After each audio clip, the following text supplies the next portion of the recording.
Alright guys, welcome back to Shed Billy Customs. On this episode, we're going to get back to work on the 67 Mustang. If you saw episode 1 last week, Shannon and I finally pulled the old girl out of a 3-year hibernation to get back to work on her. We were able to get it running. It wasn't running real good. We don't have any of the wiring hooked up, and so I can't see the temperature. The carb needs to be adjusted. The brake lines still need to be hooked up. I can keep going. We have no fan right now. One of my main goals is to get this thing out of the garage. In order to do that, I've got to get the brakes working. I've got to get this thing running properly so I can drive it in and out of here.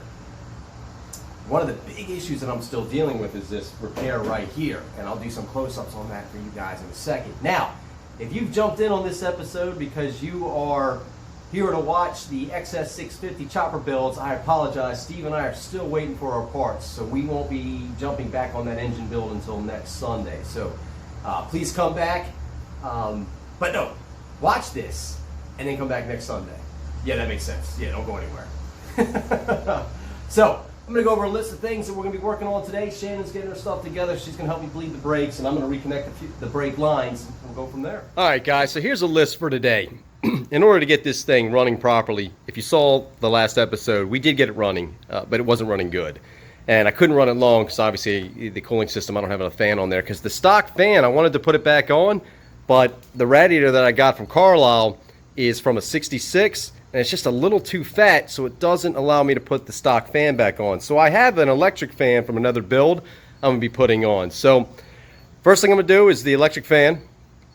Second thing I'm going to do is connect the brake system. Now, Shannon and I ran new brake lines, but it's not connected up here yet. So we're going to go ahead and connect the brake lines and then go ahead and bleed them. I also need to tune the carburetor and run the timing gun on the motor, which I can't do any of that until I know it's running properly and it's cooling properly, and then I can adjust everything as it needs to go. Again, the plan is to get this car out of the garage. I'm still waiting on my other garage door. Thank you, COVID.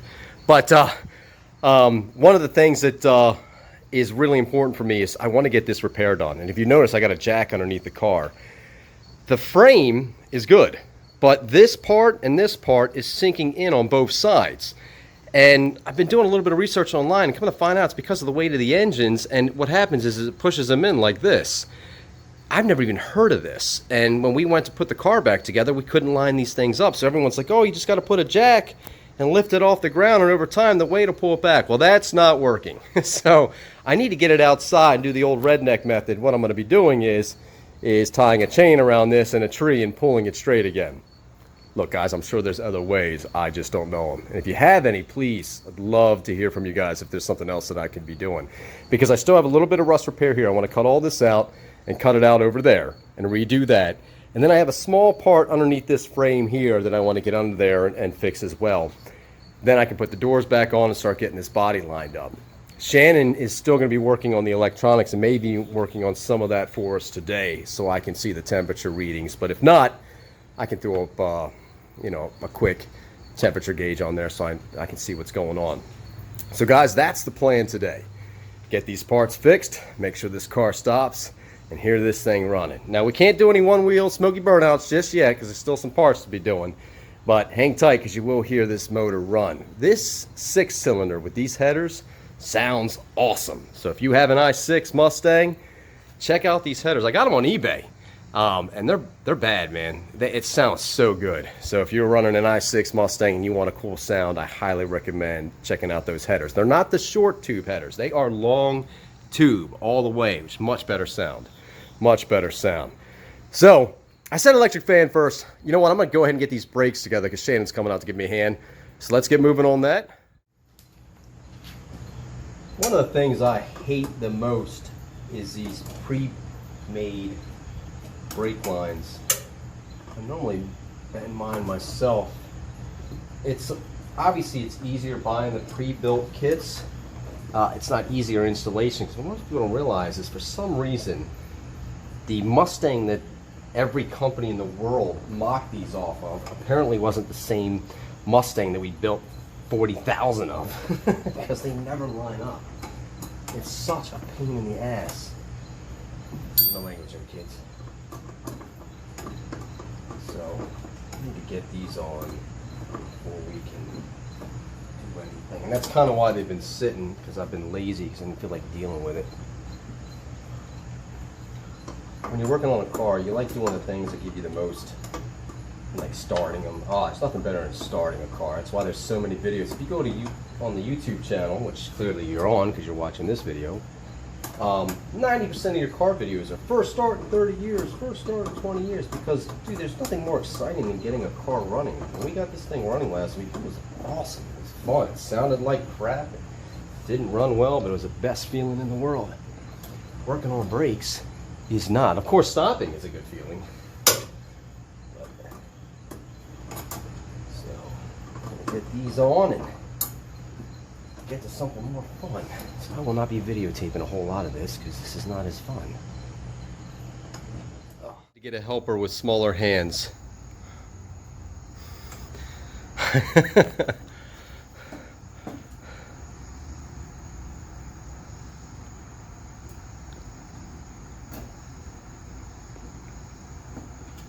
It's not just the smaller hands, it's not like centered. I hate brake lines.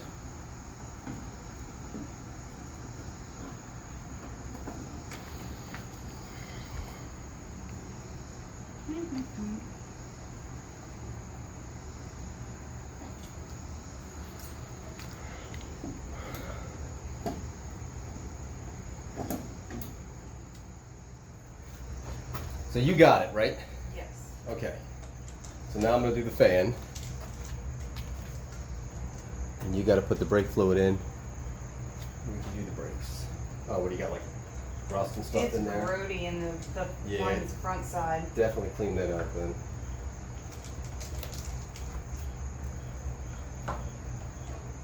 We got a small issue. Our fan, but then again, like I said, I didn't buy it. I had it off another project car. It's just a little too big. I can get it to work for our test runs and driving around the yard, but we can't keep it. It's not going to look right. So I'm going to install it. I'm just going to hook it directly to the battery, not worry about switching and all that, since I'm going to take it back out. And Shannon's getting the wires together for me now. And then we still need to break the lines on the hub so we can bleed the brakes. Okay? Mama? Yeah. Alright, good. I'm just going to put one locking piece in this for now. Okay?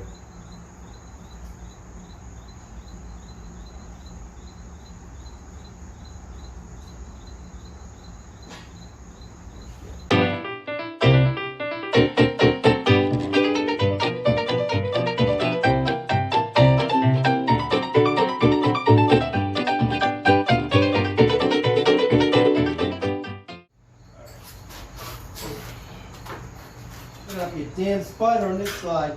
I was trying to kill one of these spiders. Ooh, that was good. Hold it. Got good fluid movement back here. What about, I thought you had to start Pump it. backside. I did. No. What was happening up front was it was bleeding itself. The air was coming out of the line. Hold it. Oh yeah. These lines still had they still had brake fluid in the back of them. Oh, good. Get them nice and clean. Yes. All right. How the brakes feel yet? Loose. Well, the front's completely empty. Not leaking anymore. You can get those from standing up. You don't have to lean down. Yeah, no, I'm just turning over. All right, good. Pump. Hold it.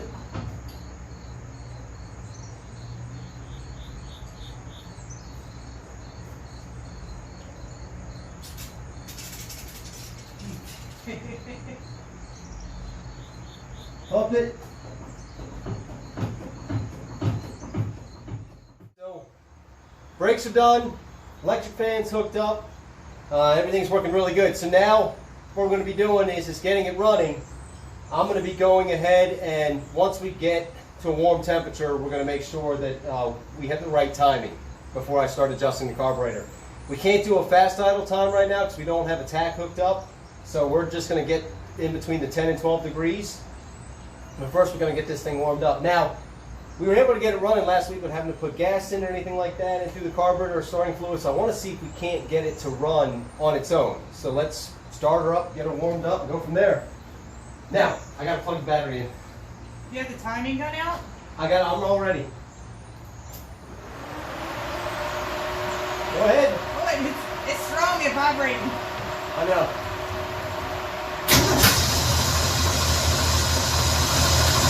Plug it up. All right, do it again.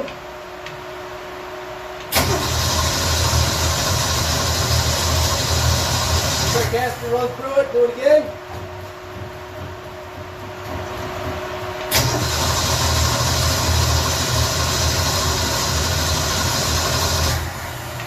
Not so lucky.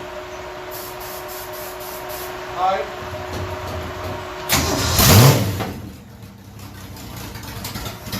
Oh, kind of scary me.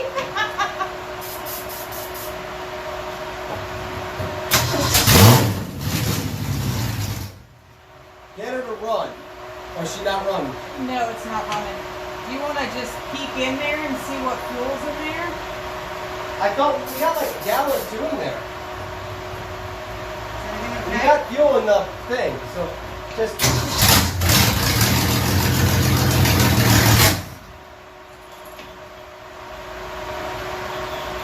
After 20 minutes looking for the timing gun that I left in the engine bay, we're ready to go again. I don't do drugs, so I don't know what's going on. It's clean as a whistle. It's a lot of stuff going on. He gets excited. You get excited.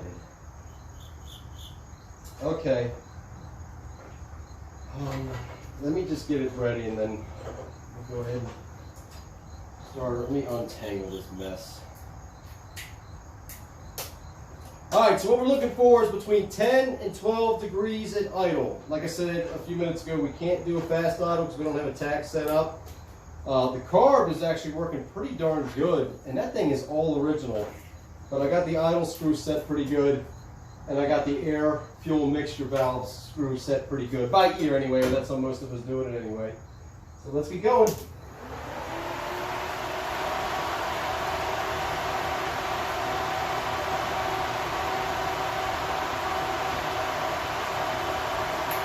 All right, Mom. Start her up.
Did the bottom pop off? Uh-oh. No, I took the jack down. Is that what you're looking at? No, the bottom of this is leaning against it's in front, look back here. Oh, yeah. I thought you had it back. What, you get that? All right, so far so good. We're a little above 10, and it's idling good, and that backfires because it's just straight headers right now, but I'm just making sure the air and fuel mixture is good, but man, it sounds good. We're gonna let it sit for a second, start it back up, make sure we got a bunch of hot starts, cold starts, but we're gonna be moving soon. We don't need doors. Where we're going, or gauges. we don't need doors. All right, babe, get in it. Start up again. We'll make sure we got some good. Shannon actually installed her seat, so we don't have that problem anymore. All right, cold start time. I got long legs. I gotta scoot back. I'm gonna hook it up. Fan's connected for now. All right, go for it. See if we can get her to do it.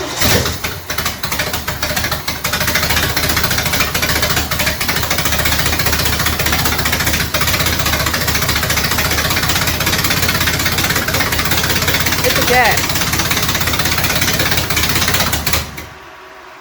That's a funky sound. All right, check it again.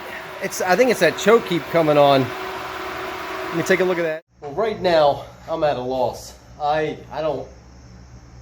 This is what it's like to work on an old car. Car was running fantastic. We turned it off for 20 minutes, started it back up, and I'm sure you heard it. It sounds horrible. It sounds like a timing issue. It sounds like it's not running on all cylinders, but I don't think it's an internal issue unless it's a valve stuck. I don't know. I don't know. It's backfiring pretty badly too. It could be the carb. So what I'm gonna do right now is just go through a couple things, not overdo it tonight because I don't want to hurt anything. I did go ahead, I was low on oil a little bit, so I threw a quart of Marvel's mystery oil in there in case it is a burnt valve. Or if it's a stuck valve, that'll help free that up. So I went ahead and did that, and it's been sitting for about an hour now. I took the radiator cap off. I want to make sure that the fluid is moving, make sure we're not overheating, although I don't think we were. I mean, it didn't even feel that hot. I'm going to go through the timing right now, and I'm going to go through, I've got all the things blocked off on the carburetor, so none of the vacuums are hooked up right now, and I know that can be an issue, but why would it have run well before? Over the last 2 episodes it's been running great, so it's very weird what happened. But that's an old car for you. Doesn't mean something didn't happen internally. It's not knocking or pinging or anything. It sounds great, but now it sounded great, but even still, it's still real easily, it's easy to start. You can start it right up. It just doesn't sound good. It just sounds like it's missing. It could be a timing chain. So I'm going to go through it right now. I know that the carburetors can have heat soak issues, especially the fuel lines.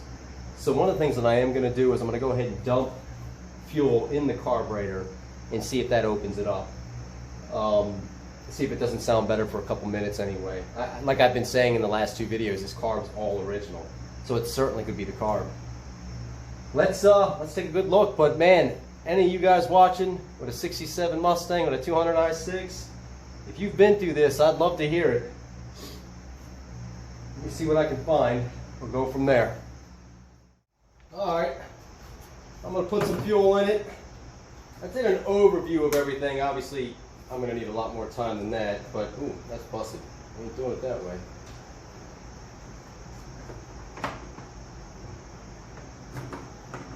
I don't overdo it this way. Don't try this at home. I just want to see if it's a fuel delivery problem.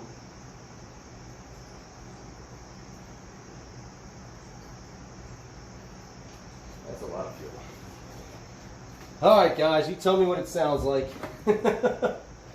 Wish me luck.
adjusting the carburetor, the sound goes away. So definitely a fuel delivery issue, definitely a carburetor issue. I'm not seeing movement whatsoever in the radiator, so I don't like that. So I hate to do it, but I got to take the front end of this off and check this water pump. But most likely this water pump's bad. And then as for the horrible sound in the startup, I don't know, guys. I got some work to figure out now. I guess the good news is that, like I said, when I was working on the carburetor, it cleared out. It started sounding better.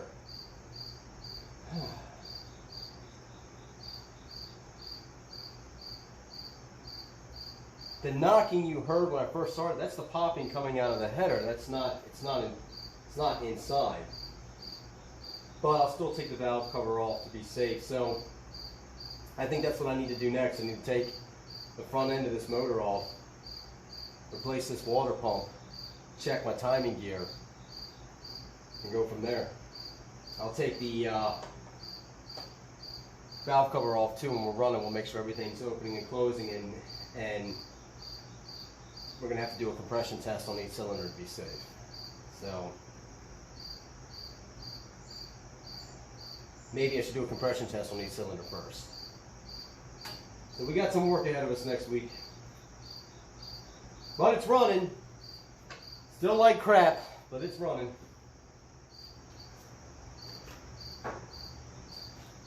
Till next week, guys. See ya.